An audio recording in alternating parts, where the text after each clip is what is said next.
In December 2022, more than 190 countries sealed a landmark deal to halt and reverse biodiversity loss by 2030. The Kunming-Montreal Global Biodiversity Framework, the GBF, calls upon governments to rapidly accelerate the protection and restoration of nature. Protected and conserved areas will play a key role. Currently, the world only safeguards 17% of terrestrial areas and 8% of marine areas. Target 3 of the framework greatly expands these areas, setting a 30 by 30 goal to protect and conserve 30% of all lands, freshwater bodies and oceans by 2030.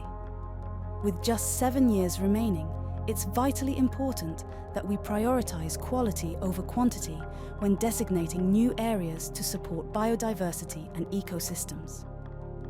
A new paper by leading conservation experts lays out 6 principles that guide governments to achieve a high-quality protected area network, providing the best chance of halting and reversing biodiversity loss while upholding the rights of indigenous peoples and local communities. Principle 1.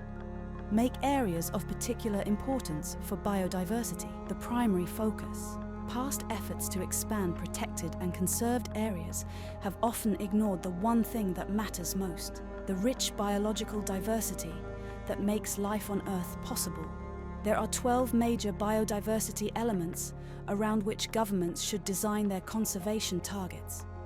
Rare or threatened species, threatened ecosystems, range-restricted species, globally significant ecosystems, ecosystem integrity, areas for species life stages, species aggregation areas, climate refugia, high-carbon ecosystems, water bodies supporting wildlife, representative ecosystems, ecological connectivity. The paper provides recommended methods and datasets for each of these 12 key biodiversity elements. Principle 2. Be clear about ecosystem representation goals. Focusing on the amount of representation of different ecosystem types does not necessarily mean critical biodiversity areas will be captured, so transparency of mapping approaches is essential. Principle 3. Plan for ecological connectivity. Ensuring ecological connectivity across landscapes, rivers, and seascapes is critical for the natural movement of species, especially with climate-driven changes in habitats. Principle 4. Be clear about the reasons behind conserving ecosystem services.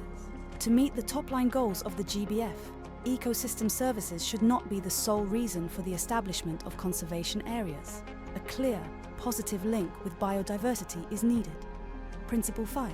Utilize spatial planning principles and tools. A large array of data sources are available to support conservation priorities, and technology can be used to leverage this data for optimal decision-making. Principle 6. Ensure planning is equitable and inclusive.